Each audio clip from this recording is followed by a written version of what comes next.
ጤና ይስጥልን የከበረ ሰላምታችን በመላው ዓለም ሆናችሁ ቃል ስፖርት ዩቲዩብ ቻናላችንን ለምትከታተሉ ውድ አድማጮቻችን ሁሉ ይድረስ ብለናል። ከሀገር ቤት እስከ ባህር ማዶ ለእናንተ ውድ አድማጮቻችን ለሳቱ ያሰናዳንላችሁን ስፖርታዊ ጥንቅሮች እንዲሁ በቅደም ተከተል እያደረስን ቆይታ የምናደርግ ይሆናል። እስከ ፕሮግራማችን ፍጻሜ ቆዩ። ላይክ፣ ሰብስክራይብ እና ሼር ማድረግ እንዳይረሳ ብለናል። ውድ ቤተሰቦቻችን በመረጃ ሰዓታችን አስቀድመን የአገር ቤት ጉዳይ እናነሳለን። አህጉራችን አፍሪካም ላይ ለየት ያለ ስፖርታዊ ጥንቅር ለእናንተ ውድ አድማጮቻችን እንዲሁ በመረጃችን ይዘንላችኋል። በአውሮፓ ታላላቅ ክለቦች ወቅታዊ መረጃዎችን በስፋት እናነሳለን። ሀያላኖቹን ሲያሸንፍ የነበረው ቡድን ቀጣይ ተፋላሚውን አውቋል። ዘ ስፔሻል ዋን ጆዜ ሞሪኖ ዳግም ከሪያል ማድሪድ ይፋለማሉ። ስለ ሪያል ማድሪድ የሚሉት ነገር አለ፣ በዛው እናነሳዋለን። ሃንሲ ፍሊክ ተጫዋች ያስፈርማሉ ወይ ሲባል የሰጡትን ምላሽና ስላጡት ተጫዋች ኮንትራት ስላራዘሙት ዘንድሮ ስለሚጠብቁት ነገር ጭምር በባርሴሎና በኩል መረጃ ይዘናል። እስከ ፕሮግራማችን ፍጻሜ አብራችሁ ከቆያችሁ በርከት ያሉ ጥንቅሮችን ታደምጣላችሁ። ተወዳጁ የእንግሊዝ ፕሪሚየር ሊግ ቅዳሜ ከምሽት 12 ሰዓት ጀምሮ መካሄድ ይጀምራል። ተጨማሪ መረጃ እናነሳለን። ጉዳት ያስተናገደ የፕሪሚየር ሊግ በጣም ወሳኝ ተጫዋች አለ፣ በየትኛው ክለብ የሚለው እንነግራችኋለን። የኤዲሃው ቡድን በጣም እድለኛ ናቸው፣ እንዴት የሚለውን እንነግራችኋለን።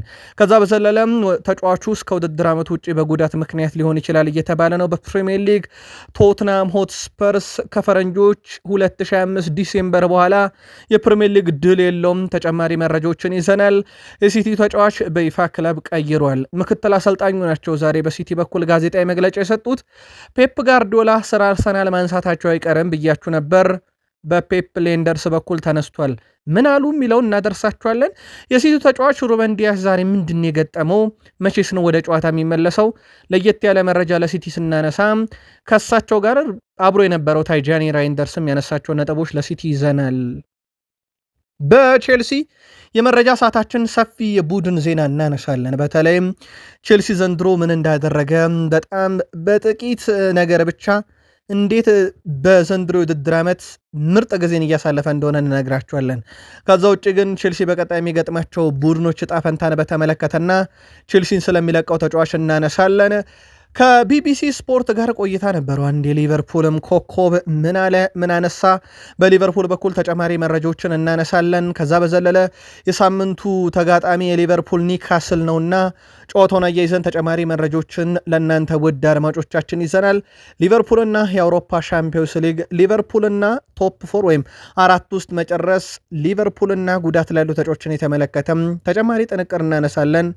አብራችሁን ቆዩ። ማይክል አርቴታ በዛሬው ዕለት ስለ ሲቲ አንስተዋል። ሚኬል አርቴታ በሲቲ በኩል ምናሉ ቀጣይ ጨዋታዎቻቸውን በተመለከተና ስለ ፕሪሚየር ሊጉ ብዙ ነገር ብለዋል። እሳቸው ሲቲን አንፎካከርም እያሉ ነው። በአንድ ጉዳይ ላይ ምን የሚለው እንነግራችኋለን። አንድ ተጫዋቻቸው ከሜሲ ጋር ይነጻጸራል፣ ምላሽ ሰጥተዋል። ከዛ ውጭ ቡድን ውስጥ ለመጀመሪያ ጊዜ አምበል የሆነውን ተጫዋችና በአርሰናል በኩል የቡድን ዜና ይዘናል። ከዛ በዘለለም ደግሞ የቀድሞ ተጫዋቻቸውም ስለ አርሰናል ያለው ነገር አለ። ተጨማሪ ጥንቅሮችን ይዘናል።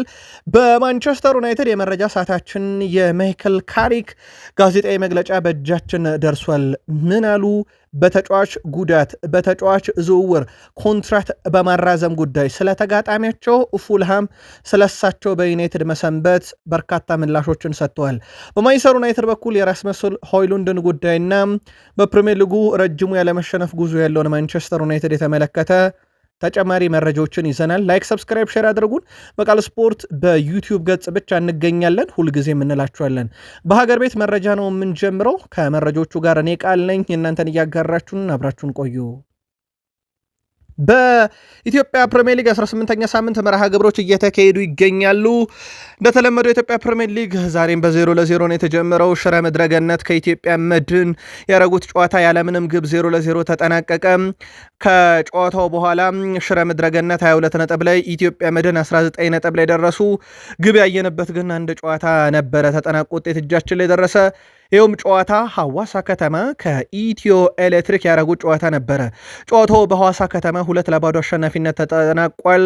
ተባረክ ሄፎ 49ኛው ደቂቃ ላይ፣ ጌታነህ ከበደ 93ኛው ደቂቃ ላይ ሁለቱን ግቦች አስቆጠሩ።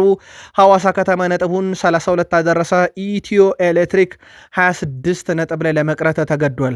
የኢትዮጵያ ፕሪሚየር ሊግ እነኚህ ብቻ አይደሉም። ውድ ቤተሰቦቻችን ይህን መረጃ ለእናንተ ውድ አድማጮቻችን በምናደርስበት ሰዓት ላይ ወላይታ ዲቻ አዳማ ከተማን በቴዎድሮስ ኃይለማርያም የ41ኛ ደቂቃ ግብ 1-0 እየመሩ ነበር። አጠቃላይ ውጤቱን በቃል ስፖርት ዩቲዩብ ቻናል በማለዳው ጥንቅራችን ጠብቁን። ኢትዮጵያ እግር ኳስ ፌዴሬሽን ለሚመለከተው አካል እንግዲህ በአፍሪካ ዋንጫ ተሳትፎ ዙሪያ ጥያቄ አቅርበዋል። ኢትዮጵያ 2028 የሚደረገውን አፍሪካ ዋንጫ ለማዘጋጀት በይፋ ጥያቄ ማቅረቧ ተረጋግጧል። እስካሁን ድረስ ኢትዮጵያን ጨምሮ 2 ሀገራት ይፋ ጥያቄ አቅርበዋል። ደቡብ አፍሪካም ትጠበቃለች። በርካታ ታላላቅ መዲናዎችም ለዚሁ ዝግጁ ናቸው ተብሏል። በነገራችን ላይ በቀጣይ የአፍሪካ ዋንጫ 2027 2028 ከዛ በኋላ በየ4 ዓመቱ 2032 ቀጥሎ የሚደረግ ይሆናል ማለት ነው። ስለዚህ የአፍሪካ ዋንጫ በዚህ ፎርማት ነው የሚካሄደው። በቀጣይ የአፍሪካ ዋንጫ እስከ 32 ድረስ 3 ይደረጋሉ። ኢትዮጵያ የ2028ቱን ለማዘጋጀት ነው ጥያቄ ያቀረበችው። የሴኔጋል ብሔራዊ ቡድን የሞሮኮም ብሔራዊ ቡድን የሴኔጋል ተጫዋች የሞሮኮም ተጫዋች የገንዘብ የጨዋታ ቅጣት ተቀጥቷል። በተጨማሪነት ግን የሴኔጋሉ አሰልጣኝ ፓፕቲያኦ የጨዋታ ቅጣት እና የ100,000 ፓውንድ የገንዘብ ቅጣት እንደተጣለባቸው ይታወቃል ከካፍ። ከዚህ ጋር በተያያዘ ታዲያ ሴኔጋላውያን የአሰልጣኛችንን ቅጣትማ እኛውንን የምንከፍለው ብሎ በይፋ ገንዘብ እያሰባሰቡ ይገኛሉ። የሀገሪቱ ታላላቅ ተቋማትና ባለሀብቶችም በመዋጮ ላይ እየተሳተፉ ነው ተብሏል። ጉዳዩም በጣም አነጋጋሪ ይሆናል። ዋንጫ እንድልበና ምክንያት የሆኑን ሰው ፓፕቲያኦ የተጣለባቸውን 100,000 ፓውንድ ቅጣት እኛውን ከፍላለን ብለዋል ሴኔጋላውያን። ጉዞ ተጀምሯል። ክፍያው እንዴት ሆነላቸው የሚለውን ደግሞ በቀጣይ ተከታትለን የምናደርሳችሁ ይሆናል። የአውሮፓ ሻምፒዮንስ ሊግ የምድብ የመጨረሻ ጨዋታ 8ኛ ዙር ተደርገው ከተጠናቀቁ በኋላ የሳምንቱ ምርጥ ማነው እጩ አቅርበው በዩኤፋ ማህበራዊ ትስስር ገጻቸው ላይ ምረጡ ብለው ነበረ።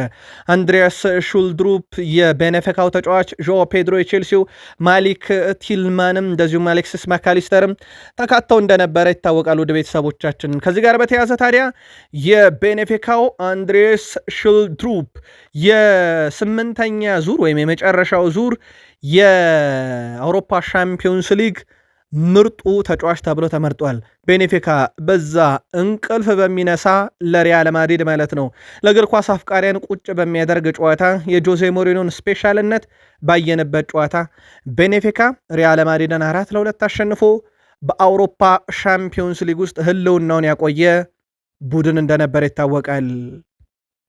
ከዚህ ጋር በተያያዘ ውድ ቤተሰቦቻችን ከ9ኛ እስከ 24ኛ ደረጃ ድረስ ይዘው ያጠናቀቁ የአውሮፓ ክለቦች በአውሮፓ ሻምፒዮንስ ሊግ በጥሎ ማለፍ ጨዋታ 16ቱን ይቀላቀላሉ።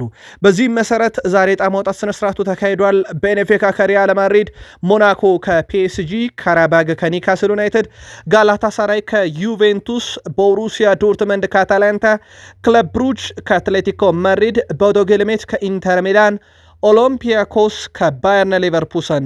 ጨዋታዎቹ በደርሶ መልስ የሚያሸንፍ ቡድን በቀጥታ 16 ጥሎ ማለፍን ማለትም ከ1 እስከ 8 የወጡትን ክለቦች እንደዚሁ የሚቀላቀሉ ይሆናል ማለት ነው።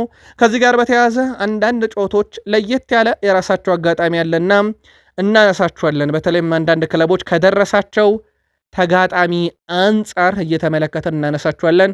ምልከታችሁን ግን እያጋራችሁን በጥሎ ማለፍ ጨዋታዎች ዙሪያ አብራችሁን ቆዩ። አንደኛው ቦዶ ግሊምት ነው። ቦዶ ግሊምት የደረሰው ከኢንተር ሚላን ነው። በነገራችን ላይ ውድ ቤተሰቦቻችን ቦዶ ግሊምት 16 ጥሎ ማለፍ ውስጥ እንግዲህ ለመግባት በሚያደርገው ሌላኛው የጥሎ ማለፍ ጨዋታ ላይ የተገኘው ሲቲ 3-1 አትሌቲኮ ማድሪድን 2-1 ከረታ በኋላ በሰበሰበው ነጥብ ነው። አሁን ተራው ደግሞ ሲቲና አትሌቲኮ ማድሪድን የረታው ቦዶ ግሊምት ከኢንተር ሚላን ሆኗል። ኢንተር ሚላን የ2025 የአውሮፓ ሻምፒዮንስ ሊግ ተፋላሚ ነበረ። በእርግጥ በፓሪስ ሰን ዠርሜን ቀለል ባለ መንገድ የፍጻሜ በማይመስል መንገድ ነበር የተሸነፉት በወቅቱ። ለማንኛውም ቦዶ ግሊምት ቀጣይ ለኢንተር ፈተና የሚሆነው ክለብ ሆኗል። ዘ ስፔሻል ዋን ጆዜ ሞሪኒዮ የቀድሞ ክለባቸውን ቼልሲን ገጠሙ፣ 1-0 ተሸነፉ። የቀድሞ ክለባቸው ሪያል ማድሪድን ገጠሙ። ያ ብዙ ድራማ የበዛበት ጨዋታ፣ ግብ ጠባቂው ግብ ያስቆጠረበት፣ ቀይ ካርድ የነበረበት፣ ፍጹም ቅጣት ምት የተመታበት፣ ጨዋታው ለተመልካች ቁጭ ብድግ በሚያደርገው ጨዋታ ድራማዊ በሆነ መንገድ በጥሎ ማለፍ ጨዋታ ተገኙ። አሁን ቀጣዩም ጨዋታቸው እዚሁ ድራማ በበዛበት ሪያል ማድሪድ ጋ ነው ጨዋታው። ግን ይሄኛው ጨዋታ የሚደረገው ቤርናቢዮ ላይ ነው። ዘ ስፔሻል ዋን ጆዜ ሞሪኒዮ ቤኔፊካን ይዘው ድል ባደረጉበት የሪያል ማድሪድ ጨዋታ ምን አስገረሙት ሲባሉ እሳቸውም የተጫዋቾች ብቃት በጣም አስደንቆኝ ነበረ። ከተቃራኒ ቡድን ግን እንደ ኬሊያን ምባፔ ያለ ተጫዋች ይለያል። ጨዋታውን በሪያል ማድሪድ በኩል በህይወት እንዲቆዩ በጨዋታ ውስጥ ያደረገው እሱ ነው። 2 ዕድል አገኘ፣ ሁለቱንም አስቆጠረ። እንደ ኬሊያን ምባፔ ያለ ተጫዋች ለምን ውድ እንደሆነ ለምን ብዙ እንደሚከፈለው በአንድ ጨዋታ ያሳየበት ብለው የተቃራኒ ቡድን ተጫዋች ኬሊያን ምባፔ በጨዋታው ላይ ለሳቸው ቡድን ፈተና፣ ለሪያል ማድሪድ ደግሞ ሲሳይ የነበረ ተጫዋች እንደነበረ ነው ዘ ስፔሻል ዋን ጆዜ ሞሪኒዮ የተናገሩት። ሃንሲ ፍሊክ በዚህ ውድድር ዓመት ያው አስደናቂ ጊዜን እያሳለፉ ነው። እዚህ ቡድኖት ላይ ማንን ይጨምራሉ ተብሎ ጠይቀው ነበረ። በዝውውር መስኮቱ በጥር ሳይዘጋ ባላይ ቡድን በጣም ደስተኛ ነኝ፣ ምንም የተቸገርነው ነገር የለም፣ ሙሉ ቡድኔ ባለው ሁኔታ በጣም ደስተኛ ነኝ ብለዋል። ከዛ በተጨማሪም ጉዳት ላይ ያሉ ተጫዋቾችም እየተመለሱ ነው፣ ስለዚህ ፊርማ አልጠብቅም ብለዋል። ከዛ በዘለለ ግን እሳቸውም አሁን አስተሳሰቤን ቀይር ያለው በእርግጥ ተናድጃለሁ በዶሮ ዝውውር፣ ነገር ግን የእግር ኳስ አካል ነው ብለዋል። ፓሪስ ሰን ዠርሜንን ተጫዋቹ እንደተቀላቀለ ይታወቃል። በእርግጥ እሳቸው በበርካታ ክለቦች በተለይም በቼልሲ ሲፈለግ የነበረውን ተጫዋቻቸው ፌርሚን ሎፔዝን ካሳመነ በኋላ ቡድኑ በዛሬው ዕለት በይፋ እስከ 2031 የሚያቆየውን ኮንትራት ተፈራርሟል። ከሰሞኑ ከስምነት ደርሰው እንደነበረ ነግሬያችኋለሁ። አሁን ሙሉ ለሙሉ በዛሬው ዕለት እስከ 2031 የሚያቆየውን ፊርማ ተፈራርሟል። ሃንሲ ፍሊክ እኛ ባርሳነን እና እያንዳንዱን ዋንጫ ማሸነፍ እንፈልጋለን፣ በጨዋታዎቹ ላይ ምን እንደሚያስፈልገን እናውቃለን፣ ከመጀመሪያው ጀምሮ ሙሉ በሙሉ በትኩረት እያንዳንዱን ጨዋታ እንጫወታለን ብሏል። ስለዚህ አሁን በቀሩን ዋንጫዎች ላይ በሙሉ በንቃት እንሳተፋለን እያሉ ነው። በነገራችን ላይ ውድ ቤተሰቦቻችን የሃንሲ ፍሊክ ባርሴሎና ዘንድሮም አንድ ዋንጫ አንስቷል። የስፔን ሱፐር ካፕን፣ ኮፓ ዴላሬና ላሊጋ በውስጥ ውድድሮች እንዲሁም በአውሮፓ መድረክ የአውሮፓ ሻምፒዮንስ ሊግ ላይ አሉበት። ከዛ በዘለለ ውድ ቤተሰቦቻችን የእሳቸው ቡድን ዘንድሮ 33 ጨዋታዎችን በሁሉም መድረክ ሲያደርግ በ14ቱ ጨዋታ ተመርተዋል። ይሄንን በቀጣይ እናስተካክለዋለን ብለዋል። እንዴት የሚለውን እንግዲህ ከሳቸው የምንመለከት ይሆናል። ውድ ቤተሰቦቻችን ከዚህ ጋር በተያያዘ በባርሴሎና በኩል ቀጣይ ተጋጣሚያቸው ጠንከር ያለ ነው። በአውሮፓ ሻምፒዮንስ ሊግ በ16 ውስጥ ማለት ነው ወይ የኒካስልና የካራባግን አሸናፊ አሊያም የፓሪስ ሰን ዠርሜንና የሞናኮን አሸናፊ አንዳቸውን የሚገጥሙት። ስለዚህ ጠንካራ ተጋጣሚ እንደሚኖራቸው በአውሮፓ ሻምፒዮንስ ሊግ በቀጣይ ምንም ጥርጥር የለውም።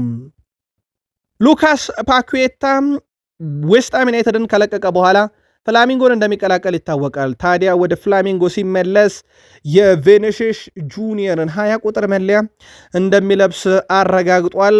ዌስትሃም ዩናይትድን ለቆ ወደዛ እንዳመራ ይታወቃል። በአንድ ወቅት ለሲቲም ሊጫወት ከጫፍ ደርሶ የነበረ ተጫዋች ነበረ። ዛሬ ለየት ያለ ነገር ከስፖርት ዓለም የሰማነው የቻይናን ነው። ሀገረ ቻይና ስፖርቴ ውስጥ በተፈጠረ ማጭበርበር ግለሰቦችና ቡድኖችን ቀጥቻለሁ ብላለች። ቻይና 73 ዜጎቼ እግር ኳስ አካባቢ ዝር እንዳይሉ ብላለች። ከዛ በዘለለ ውድ ቤተሰቦቻችን የቻይና ሱፐር ሊግ አሸናፊው ሻንጋይ ፖርትን ጨምሮ በርካታ ክለቦች ነጥብ ተቀንሶባቸዋል። እንደ አጠቃላይ ውድ ቤተሰቦቻችን ከሁለቱ ዲቪዥን ክለቦች 72 ነጥቦችን ቀንሳ አብዛኞቹ ክለቦቿ የቻይና በቀጣይ ዓመት ውድድሩን ሲጀምሩ የነጥብ ኔጌቲቭ ውስጥ ሆኖ ነው የሚጀምሩት። ከዛ በዘለለ በቅጣት ደረጃ $1 ሚሊዮን ክለቦችን በጣም ራቀታለች። ይሄ የተፈጠረው በጨዋታ ማጭበርበር በስፖርታዊ ውርርድ ምክንያት ነው ተብሏል። ውድ የቃል ስፖርት ዩቲዩብ ቻናል ቤተሰቦቻችን ከእናንተ ከሆነው ቃል ስፖርት ዩቲዩብ ቻናል የሰዓቱን የተመራረጡ ስፖርታዊ ጥንቅሮች እያጋራናችሁ እንገኛለን። ከተወዳጁ የእንግሊዝ ፕሪሚየር ሊግ ብቻ ወዳገኘናቸው የዕለቱ ጥንቅሮች እንሻገር። ቃል ስፖርትን በብቸኝነት በዩቲዩብ ገጽ ብቻ ታገኙታላችሁ። ተወዳጁ የእንግሊዝ ፕሪሚየር ሊግ ቅዳሜ አመሻሽ 12 ሰዓት ጀምሮ እስከ ሰኞ ምሽት 5 ሰዓት ጀምሮ ጨዋታዎቹ ይካሄዳሉ። በርንሌ ከኤቨርተን ይጫወታሉ። ቅድመ ግምት ለበርንሌ ሰጥቷል ኦፕታ። ሊድስ ከአርሰናል ቅድመ ግምት ለአርሰናል 66.6 በመቶ። ወልቭስ ከበርንማውዝ ቅድመ ግምት ለእንግዳው ቡድን በርንማውዝ። ቼልሲ ከዌስትሃም ዩናይትድ ለቼልሲ 69.1 በመቶ የማሸነፍ ቅድመ ግምት። ሊቨርፑል ከኒካስል ዩናይትድ ለሊቨርፑል 52.4 በመቶ የማሸነፍ ቅድመ ግምት ተሰጥቷል። የቅዳሜ ጨዋታ በእሁድ ጨዋታዎች ላይ ደግሞ አስቶን ቪላ ከብሬንትፎርድ ቅድመ ግምት ለአስቶን ቪላ። ማንቸስተር ዩናይትድ ከፉልሃም 51.7 በመቶ ቅድመ ግምት ለማንቸስተር ዩናይትድ። ኖቲንግሃም ፎረስት ከክሪስታል ፓላስ ቅድመ ግምት ለኖቲንግሃም ፎረስት። ስፐርስ ከቶትንሃም ቅድመ ግምት 46.9 በመቶ ለፔፕ ጋርዲዮላ ማንቸስተር ሲቲ። ሰኞ ምሽት በሚደረገው ጨዋታ ሰንደርላንድ ከበርሌ ሰንደርላንድ ቅድመ ግምት ወስዷል። ይህ የኦፕታ ያሸንፋሉ ቅድመ ግምት ነው። እናንተ በሳምንቱ መጨረሻ በየትኛው ስቴዲየም ትገኛላችሁ? በየትኛው የቴሌቪዥን መስኮት የትኛውን ክለብ ትመለከታላችሁ? በሀሳብ መስጫ ሳጥናችን ላይ ሳምንታችሁን የትኛውን ክለብ እየደገፋችሁ እንደምታሳልፉና ውጤት ቅድመ ግምት ልታደርሱን ትችላላችሁ። የሰንደርላንድ አሰልጣኝ ግራኒት ዣካ ጉዳት ላይ ነው ብሏል። ይህ ማለት ቀጣይ ወደ ኤምሬት ተመልሶ አርሰናል ከሰንደር ጋር የሚያደርጉት ጨዋታ ስለመገኘቱ እርግጥ አይደለም ተብሏል። በእርግጥ ተጨማሪ ምርመራዎችን አድርገን የመጨረሻ ውሳኔ የምንወስነው ብሏል። ግን ተጫዋቹ ጉዳት እንዳጋጠመው ተረጋግጧል። ውድ ቤተሰቦቻችን ምናልባት ለሰንደርላንድ ጥሩ የሚባለው ዜና አይደለም። ሌላኛው እንግሊዛዊ የኤቨርተን የፊት በሰር ተሰላፊ ጃክ ግሪሊሽ ቀዶ ጥገና ሊያስፈልገው እንደሚችል አሰልጣኝ ዴቪድ ሞይስ ተናግረዋል። ተጫዋቹ የአጥንት መሰበር ጉዳት ገጥሞታል የሚል ስጋት መኖሩን የገለጹት አሰልጣኙ ቀዶ ጥገና ሊያስፈልገው ይችላል ብለዋል። ይህንም ተከትሎ ጃክ ግሪሊሽ ቀዶ ጥገና የሚያረግ ከሆነ ከውድድር ዓመቱ ውጪ ሊሆን እንደሚችል አሰልጣኝ ዴቪድ ሞይስ ተናግረዋልና በቀሩት ቀናቶች ላይም አስገዳጅ ዝውውሮች ሊኖሩ ይችላሉ ማለት ነው። በተለይም ደግሞ በሰንደርላንድ በኩል የግራኒት ዣካ ረጅም ጊዜ አይደለም፣ የኤቨርተን ግን የጃክ ግሪሊሽ ረዘም ያለ ጊዜ ሊሆን ይችላልና በዝውውር መስኮቱ ላይ የተወሰነ ተሳትፎ ሊያደርጉ ይችላሉ ተብሏል። የኤዲሃው ቡድን ኒካስል ዩናይትድ በአውሮፓ ሻምፒዮንስ ሊግ የጥሎ ማለፍ ጨዋታ ከካራባግ ጋር ነው የተደረሳቸው ወይም የተደለደሉት። በነገራችን ላይ ካራባግ የእንግሊዝ ክለብን ገጥሞ ድል አድርጎ አያውቅም። 5 ጊዜ የእንግሊዝ ክለቦችን ገጥሟል። ካራባግ 5ቱንም ተሸንፏል። የእንግሊዝ ክለቦች 19 ግብ ካራባግ ላይ ሲያስቆጥሩ፣ በተቃራኒው ካራባግ የእንግሊዝ ክለቦች ላይ 1 ግብ ነው ያስቆጠረው። ኒካስል ዩናይትድ ወደ ቀጣዩ ዙር አልፏል ማለት አይቻልምን? መልካታችሁን በሐሳብ መስጫ ሳጥናችን ላይ ያጋሩን። የጣሊያን ሴሪው ክለብ ኤስ ሚላን የክሪስታል ፓላሱን የፊት መስመር አጥቂ ዣን ፌሊፔ ማቴታን ለማስፈረም እንቅስቃሴ ጀምሯል። ውድ ቤተሰቦቻችን ኤስ ሚላን ቀጣይ ሳምንት ሰኞ የዝውውር መስኮቱ ከመጠናቀቁ በፊት ዝውውሩን ለማጠናቀቅ እየሰሩ መሆኑ ተረጋግጧል።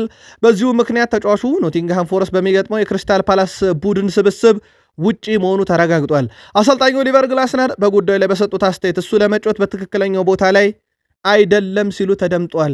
እንኳን ዣን ፌሊፔ ማቴታ እሳቸውም በንግግርና በስምምነት በክለቡ እንደቆዩ ይታወቃል። እንዳትረሱ በዓመቱ መጨረሻ ይለቃሉ።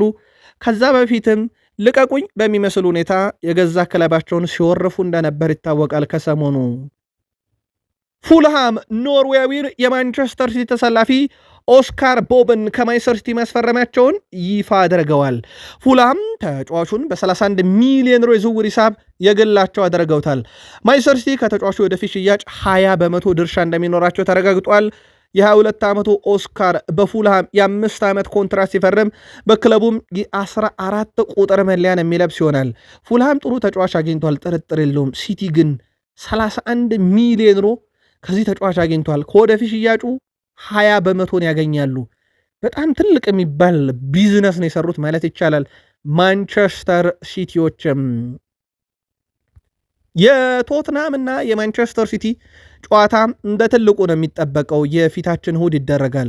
ውድ ቤተሰቦቻችን ለቶትናም ግን ነገሮች ሁሉ ቅዠት ሆኖባቸዋል። በተለይም በፕሪሚየር ሊጉ ወደ አውሮፓ ሻምፒዮንስ ሊግ ከሄድ ግን ፍጹም የተለየ ቡድን ነው። ከሲቲም ከባርሳም ከማድሪድም ከፓሪሰን ጀርሜንም በላይ ሆኖ የጨረሱት። ቶትናም ሆትስፐርስ ከዲሴምበር 2025 ጀምሮ በፕሪሚየር ሊጉ ድል የሚባል ነገር አያውቅም። የቶማስ ፍራንክ ቡድን አሁን በሜዳውና በደጋፊ ፊት ሲቲን ይገጥማል። ከበድ ያለ ተቃውሞ በቶትናም ሆትስፐርስ ደጋፊዎች በኩል ከስቴዲየም ውጪ ጨዋታው ከመጀመሩ በፊት 75ኛው ደቂቃ በኋላ ደግሞ ስቴዲየም ውስጥ ንቅል ብለው ወጥተው በጎዳና ላይ ተቃውሞ እንደሚያሰሙ ይታወቃል። ያ ብቻ አይደለም ውድ ቤተሰቦቻችን፣ ቀጣይ ከ6 ቀን በኋላ ደግሞ ዕለተ ቅዳሜ ኦልድ ትራፎርድ ሄዱና ዩናይትድን ይገጥማሉ። ከዲሴምበር 2025 ጀምሮ እስከ ጃንዋሪ 2026 ድረስ ድል የሌለው ቡድን እንዴት አድርጎ ነው ሁለቱን ክለቦች የሚረታው የሚለው ደግሞ ሌላ የቤት ስራ ነው። አሰልጣኝ ፔፕ ጋርዲዮላ በገጠማቸው የግል ጉዳይ ምክንያት በጋዜጣዊ መግለጫ አልተገኙም። ቀደም ባለው መረጃችን እሳቸው በጋዜጣዊ መግለጫ ምን ይላሉ የሚለውን እናቀርባለን ብለን ነበር። በምትኩ የቡድኑ ረዳት አሰልጣኝ ፔፕ ሊንደርስ ነበሩ ከጋዜጠኛ ጋር ቆይታ ያደረጉት። አሰልጣኙ በቆይታቸው ወቅት ጄሬሚ ዶኩ በጉዳት ምክንያት ለ2 ወይም 3 ሳምንት ከሜዳ እንደሚርቅ አረጋግጠዋል። ስለ ቶትናም ጨዋታ ያነሱት ፔፕ ሊንደርስ ቶትናም ብዙ ጥንካሬዎች ያሉት አስደናቂ ቡድን ብለውታል። ጨዋታው ከባድ ይሆናል ያሉት አሰልጣኙ ለማንቸስተር ሲቲ አስቸጋሪ ፈተናም ይሆናል ብለዋል። አርሰናል ይደናቀፍ እንደሆነ የተጠየቁት አሰልጣኙ እኛ በራሳችን ላይ ብቻ ነው የምናተኩረው፣ ለማሸነፍ እንሞክራለን፣ ስለ አርሰናል አይመለከተንም ብለዋል። አርሰናል ራሱን የቻለ ቡድን ነው። አርሰናል ተደናቀፈ አልተደናቀፈ፣ ነጥብ ጣል አልጣለ ብለን አንጨነቅም። እኛ ሙሉ ትኩረታችን የራሳችን ጨዋታ ላይ ትኩረት አድርገን ጨዋታውን ድል ማድረግ ብቻ ነው ብለዋል። ፔፕ ሊንደርስ ሩበን ዲያሽ ሲባሉ የፊታችን ሰኞ ልምምር ሊጀምር ይችላል ብለዋል በጋዜጣዊ መግለጫው ላይ። የማንቸስተር ሲቲ ተከላካይ ሩበን ዲያሽ በጉዳት ውስጥ ሆኖ ሰኞ ይመለሳል በሚሉበት ሰዓት ቤቱ እየተዘረፈ ነበረ። የተጫዋቹ መኖሪያ ቤት የተዘረፈው እሱ ለሻምፒዮንስ ሊግ ጨዋታ እንዲሁም ባለቤቱ ለስራ ደቡብ አፍሪካ ናቸው የሚገኙት። በዚህ አጋጣሚ በዚህ ቅጽበት ቤቱ ተዘርፏል። ዘራፊዎቹ የተለያዩ ቁሳቁሶችና በርካታ ዕቃዎችን እንደዘረፉና ምርመራ እየተካሄደ እንደሆነ የአካባቢው ፖሊስ ይፋ አድርጓል። አሰልጣኝ ፔፕ ሊንደርስ በበኩላቸው እንደ ክለብ ልናግዘው ጥረት እናደርጋለን፣ ከጎኑ እንቆማለን፣ ሰኞ ወደ ልምምድ ይመለሳል፣ ዘረፋውም ተፈጽሞበታል ብለዋል። ተጫዋቹ በጉዳዩ ላይ ያለው ነገር የለም፣ የሲቲ መልበሻ ክፍል ግን ከተጫዋቹ ጎን ነው ሲሉ ምክትል አሰልጣኝ ፔፕ ሊንደርስ በጋዜጣዊ መግለጫ ላይ ተናግረዋል።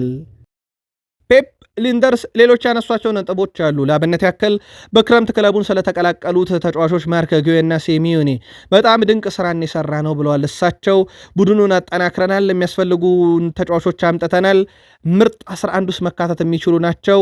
እናም በቡድናችን ውስጥ አሁን ሁሉም ጠንካራ ነው። በሲቲ ቡድን ውስጥ ሁሉም ተጫዋቾች ለምርጥ 11 መፎካከር መቻላቸው ደግሞ እኛን ስኬታማ ቡድን ያደረገናል ብለዋል። ፔፕ ሊንደርስ በጋዜጣዊ መግለጫ ስለ ኦስካር ቦብ ተጠይቀው ነበረ። ፉልሃም እንደተቀላቀለ ይታወቃል። ለሱ እኔ በጣም ደስተኛ ነኝ። እሱም በጣም ትልቅ እድገት ላይ ይገኛል። በማርኮ ሲልቫ ስር ጠንካራ ስራዎችን መስራት ይችላልና ራሱን ከዚህ በላይ ማሳደግ ይችላል ብሏል። እሱ የትልቅ ጨዋታ ተጫዋች ነው። ከአካዳሚያችን የወጣ ሌላ በጣም አስደናቂ ነው። አዲስ እድገት፣ አዲስ ፈተና ያስፈልገው ነበር። በፕሪሚየር ሊግ ነው የሚጫወተው። ስለዚህ ዳግም በፉልሃም ቤት እናየዋለን ብለዋል። የእሳቸው ቡድን ማንቸስተር ሲቲ በቀጣይ ሪያል ማድሪድ፣ ቤኔፊካ አሊያም ኢንተር ሚላን፣ ቦዶ ግሊምት ከአራቱ አንዱን በ16 ጥሎ ማለፍ የሚፋለም ይሆናል። ቼልሲ በዘንድሮ የውድድር ዓመት ጥሩ የሚባል ጊዜን እያሳለፈ ነው። በተለይም ከአሰልጣኝ ቅያሬው በኋላ ወጥነት በደንብ ታይቷል። በጣም አስገራሚ ነገር ግን እንንገራችሁ ውድ ቤተሰቦቻችን፣ ቼልሲ የሊግ አሸናፊዎችን በሙሉ ረቷቸዋል። ከክረምት ጀምሮ የፍራንስ ሊግ ሻምፒዮኑን ፓሪስ ሰን ዠርሜንን በክለቦች ዓለም ዋንጫ ፍጻሜ ጨዋታ ረታ።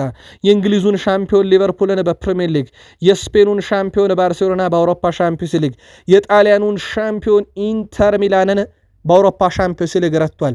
ስለዚህ በቼልሲ ያልተሸነፈ የአውሮፓ 5 ታላላቅ ሊግ አሸናፊ ክለብ የለም። የአምስቱንም ሊግ አሸናፊዎች ረቷቸዋል። በቀጣይ ለአውሮፓ ሻምፒዮንስ ሊግ ዕጣ ድልድል ሲወጣ ወደ 8 ውስጥ ለማለፍ በ16 ጥሎ ማለፍ ከፓሪስ ሰን ዠርሜን እና ሞናኮ አሸናፊ አሊያም ከኒካስል ዩናይትድ እና ካራባግ አሸናፊ አንዱን ይገጥማል። ስለዚህ ቀጣይ ፓሪስ ሰን ዠርሜን፣ ሞናኮ፣ ኒካስል ዩናይትድ አሊያም ካራባግን የሚገጥም ይሆናል። ቼልሲ ተጫዋቻቸውን ለገበያ ያቀርቡታል ተብሎ ሲጠበቅ ይህን ተጫዋቻቸውን ደግሞ ለመውሰድ ጥረት እያደረገ የሚገኘው ኤቨርተን ሆኗል። ኤቨርተን የቼልሲውን የፊት ወሰር ተጫዋች ታሪክ ጆርጅን የማስፈረም ፍላጎት አላቸው። ቼልሲ 19 ዓመቱ ተጫዋች ታሪክ ጆርጅ በዚህ ሳምንት ለመሸጥ መቀዱ ይታወቃል። ኤቨርተን ተጫዋቹን ለማስፈረም ከእንግሊዝና አውሮፓ ክለቦች ጋር ከፍተኛ ፉክክር ውስጥ ይገባል ተብሏል። ተጫዋቹ በዘንድሮ የውድድር ዓመት በቼልሲ በቋሚነት ተሰልፎ መጫወት የቻለው በ5 አጋጣሚዎች ብቻ ነው። ከዚህ ጋር በተያያዘ ተጫዋቹ መልቀቅ ሲፈልግ የጃክ ግሪሊሽ ጉዳትን ተከትሎ ደግሞ ኤቨርተኖች ዝውውሩን በፍጥነት ያጠናቅቁታል ተብሎ ይጠበቃል። ከቢቢሲ ስፖርት ጋር ቆይታ ነበረው ፍሎሪያን ቬርዝ ሊቨርፑል በመምጣቴ በጣም ደስተኛ ነኝ። የጠበቅኩት ወዲያው ያሰብኳቸውም ነገሮች ማሳካት ነበር፣ ነገር ግን አልሆነም። አሁን ግን ወደ ምፈለገው ነገር ቀስ በቀስ እየደረስኩ ነው ብሏል። ፍሎሪያን ቬርዝ ሊቨርፑል የመረጠበት ምክንያት የተሻለና ትልቅ ተጫዋች ለመሆን ትክክለኛው ቦታ ስለሆነ ነው ብሏል። ሁሉም ጨዋታዎች ላይ በራስ መተማመን እንዲኖረኝ ማድረግ ቀላል አልነበረም፣ ነገር ግን በአግባቡ እየተወጣሁት እንደሆነ ይሰማኛል። አሁን ላይ ከጎኔም ብዙ ሰዎች እየረዱኝ ነው ብሏል። በእግር ኳስ በጣም ጥሩ እንደሆንኩ ይሰማኛል። በቅርብ ጊዜያትም ከዛ ብዙ ትምህርት ወስጃለሁ ከሊቨርፑል እና ከፕሪሚየር ሊጉ።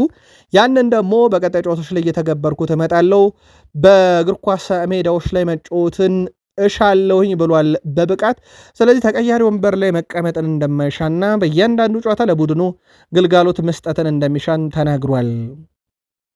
በጀርመን ቡንደስሊጋ በጣም ጥሩ ተጫውተሃል፣ ብዙ ነገሮችን ማሳክተሃል። እዚህ መተህ ያንን መርሳት የለብህም ብዬ ለራሴ ነግሬዋለሁ። እናም ጀርመን ከነበረው በላይ በጣም ጥሩ ቦታ እንዳለ ይሰማኛል፣ ግን ጀርመን የነበረ ህይወቴን አልረሳም ብለዋል። ፍሎሪያን ቬርዝ እንግዲህ ቅርብ ጓደኛው ስለሆነ ሁጎ ኤኬቴኬም ተጠይቆ ነበረ። ከእንደሱ አይነት ተጫዋች ጋር በመጫወቴ በጣም ደስተኛ ነኝ። ኤኬቴኬ በጣም ጥሩና አሪፍ ባህሪ ያለው ሰው ነው። በሜዳ ላይም ከሜዳም ውጪ ጥሩ ጓደኛዬ ነው ብሏል። በመጀመሪያ ትሬኒንግ ወቅት አስገርሞኛል፣ ምክንያቱም ይህን ያህል ጎበዝ ተጫዋች እንደነበረ ፈጽሞ አላውቅም ነበር ብሏል። አንድ ሁለት ቅብብላቸው በፕሪሚየር ሊግ አሁን የተለመደው ጥምረት ሆኗል። አንዱ ለአንዱ አሲስት የሚያደርግበትን መንገድ በዛው ልክ። ፍሎሪያን ቬርዝ መጪው የዓለም ዋንጫን በተመለከተም መጪው የዓለም ዋንጫ ማሸነፍ ከባድ ነው፣ እሱን አብረን የምናየው ይሆናል ጊዜው ሲደርስ። አሁን ሙሉ ትኩረታችን በየክለቦች ላይ ነው። ጊዜው ሲደርስ ግን አሸንፈን ምላሽን ሰጥበታለን ብሏል። ከሀገረ ጀርመን ጋር የሊቨርፑል ተጫዋች ዶሚኒክ ሶቦስላይ በዚህ ውድድር ዘመን በፕሪሚየር ሊግ ውስጥ ከማንኛውም ተጫዋች በላይ ከሳጥን ውጪ ብዙ ሙከራዎችን አድርጓል። 33 የቆመ ኳስ ስፔሻሊስት ሆኗል። ደግሞ ዘንድሮ ቀጣይ ተጋጣሚያቸው ኒካስል ላይ ነው። ኒካስል ስለ የቆመ ኳስ ያስቆጥራል ወይንስ ከርቀት አክርሮ የሚለው ይጠበቃል። በነገራችን ላይ ኒካስል ዩናይትድ በፕሪሚየር ሊጉ ሊቨርፑልን በአንፊልድ ለመጨረሻ ጊዜ ያሸነፈው በ1994 ነበረ። ይህ ማለት ሊቨርፑል በአንፊልድ በኒካስል ከተሸነፈ እነሆ 32 ዓመት ሆኖታል። በዚህ ውድድር ዘመን በፕሪሚየር ሊጉ በመጨረሻዎቹ 15 ደቂቃ ውስጥም ከሊቨርፑል የበለጠ ጎሎችን ያስቆጠረ ቡድን የለም፣ 13። በእነዚህ ደቂቃ ውስጥም በዚህ ውድድር ዘመን ከኒካስል ዩናይትድ 12 የበለጠ ጎሎች የተቆጠረበት በርንማውዝ ብቻ ነው፣ 13። ስለዚህ በመጨረሻ ደቂቃ ብዙ ግብ የሚያስቆጠረው ሊቨርፑል እና የሚቆጠርበት ኒካስል ዩናይትድ ነው በሳምንቱ መጨረሻ ጨዋታ የሚያደርጉት። ሊቨርፑል ባለፉት 5 የፕሪሚየር ሊግ ጨዋታ ምንም እድል አላስመዘገበም። 4-1 ሽንፈት ገጥሞታል።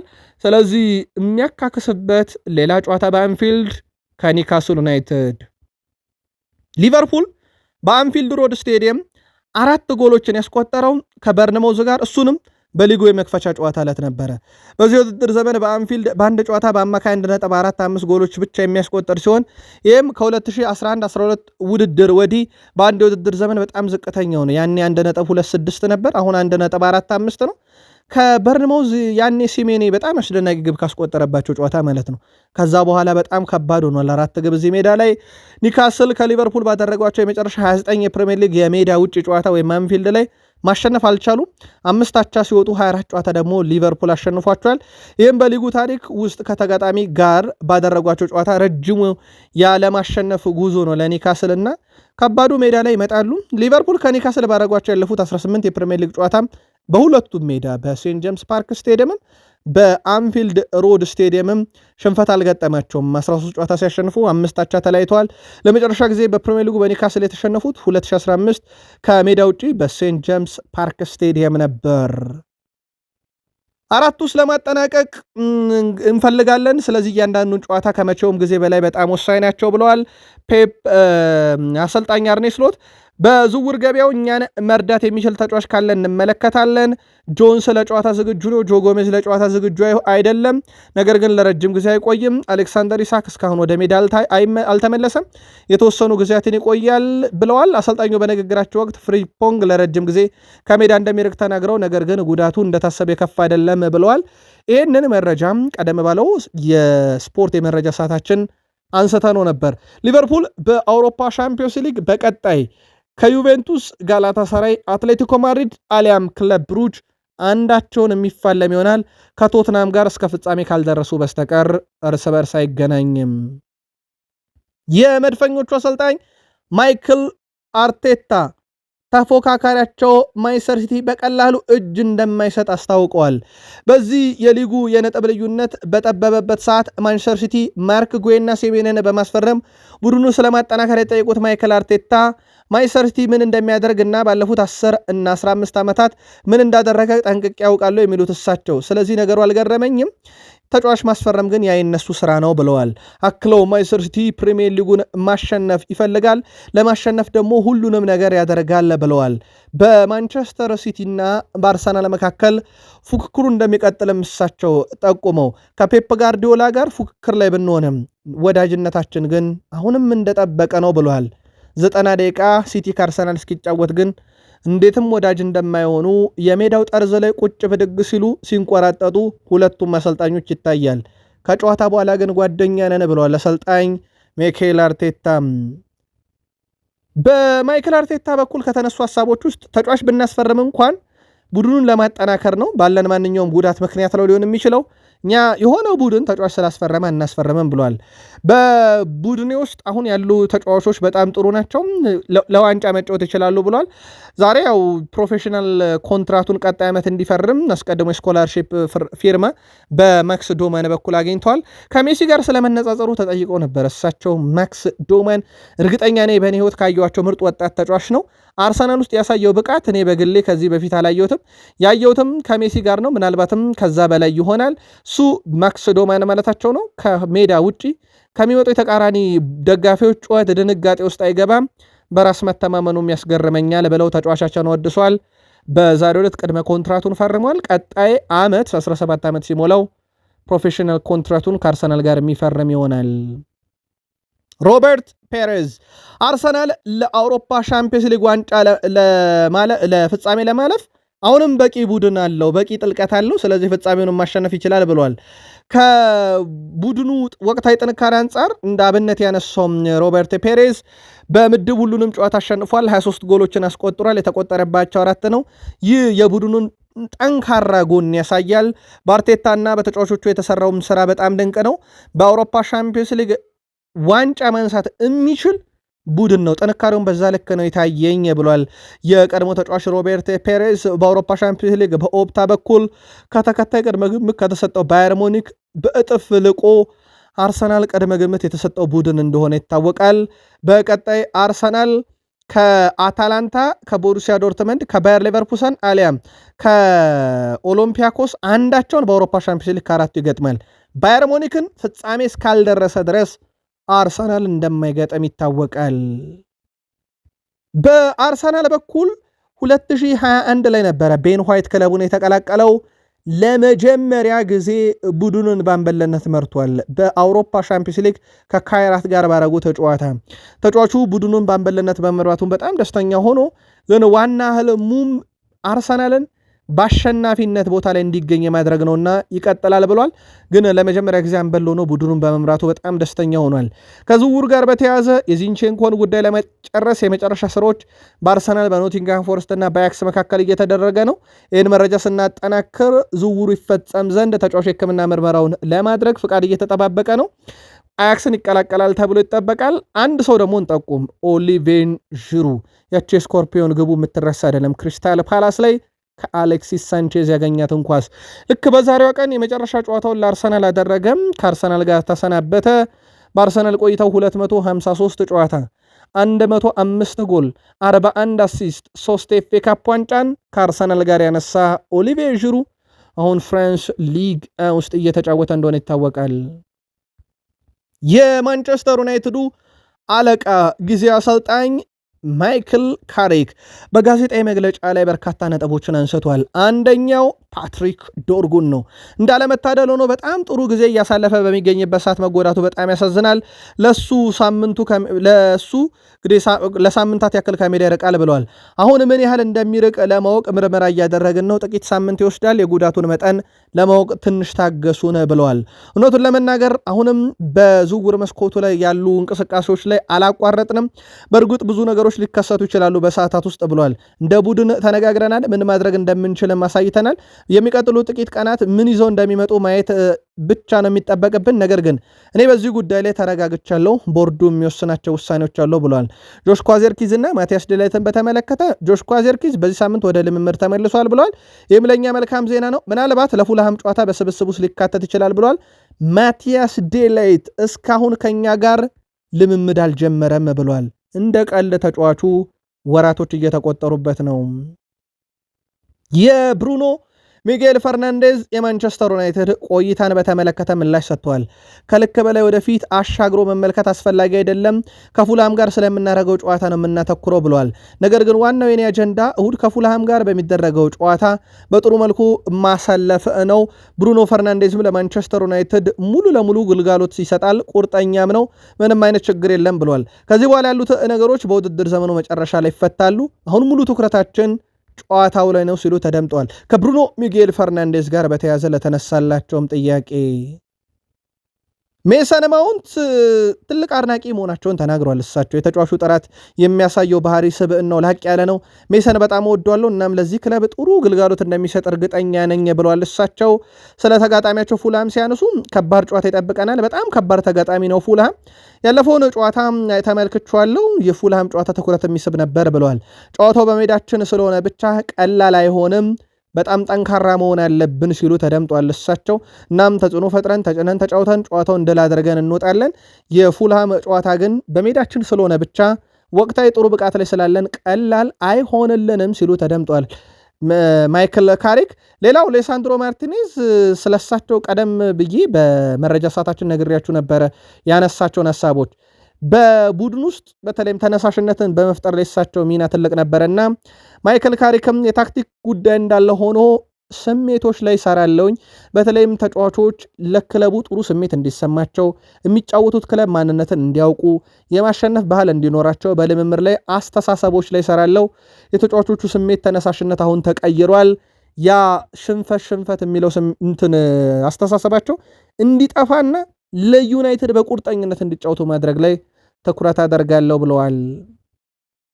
የማንቸስተር ዩናይትድ በነገራችን ላይ የቅጥር ሂደት አሁንም ቢሆን ምንም አይነት እንቅስቃሴ እየተደረገበት አይደለም። አሁን ዋና የኦማር ቤዳዳና የጄሰን ዊልኮክስ ስራ ቡድኑ በጣም እንዲረጋጋና በአሰልጣኝ ማይክል ካሪክ ስር በጣም የተረጋጋ ቡድን እንዲሆን ማድረግ ነው።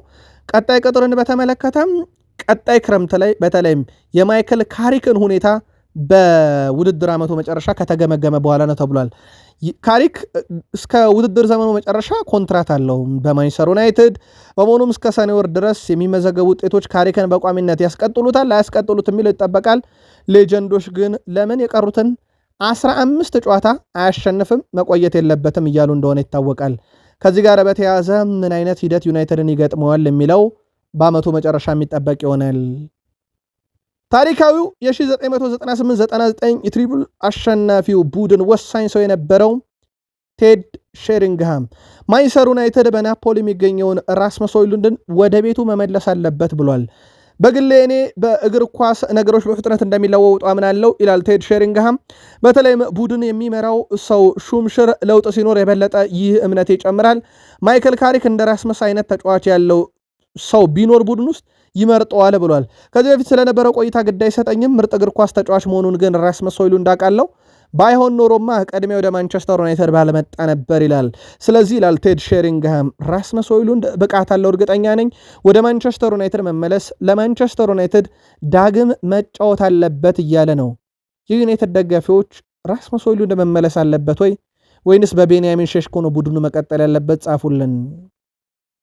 ዩናይትድ ባለፉት 6 የፕሪሚየር ሊግ ጨዋታ አልተሸነፈም። ረጅሙ ጉዞውን ዩናይትድ ጀምሯል። 19 ቡድኖች ውስጥ ከ20 ቡድኖች ውስጥ ዩናይትድ ነው እስካሁን ያለመሸነፍ ጉዞ ረጅሙን በዚህ ሰዓት እጁ ላይ ያለው። በዚህ ቡድን ውስጥ ደግሞ ብሩኖ ወሳኙ ሰው ነው። ከ6 ዓመት በፊት ልክ በዛሬዋ ቀን ማንቸስተር ዩናይትድን የተቀላቀለው ብሩኖ ሚጌል ፈርናንዴዝ 602 የግብ ዕድሎችን ፈጥሯል። የሱን ያክል የፈጠረ አይደለም፣ የቀረበው የለም። በእርግጥ ኬቨን ደብሮይነ 432 398 የግብ ዕድሎችን ፈጥሯል። ከ47 ሚሊዮን ፓውንድ በላይ ዩናይትድ ወጪ አላደረገበትም። ወሳኙ ሰው በዩናይትድ፣ ወሳኙ ሰው በማንቸስተር፣ ወሳኙ ሰው ብሩኖ ሚጌል ፈርናንዴዝ በማንቸስተር ዩናይትድ ቤት ድንቅ ጊዜን እያሳለፈ ነው። የሲቲም የአርሰናልም ጨዋታ ላይ አሲስት አድርጓል። ቡድኑን እንዴት ሲመራ እንደነበረ ተመልክተናል። ካፒቴኑ በውድድር ዓመቱ መጨረሻ ከዩናይትድ ጋር ይቆያል አይቆይ የሚለው ዜና ሆኖ ሳለ ማይክል ካሪክ ግን የፉልሃሙ ጨዋታ ላይ ብቻ እናተኩር በጋዜጣዊ መግለጫ ያነሱት ሐሳብ ነበር። አበቃን።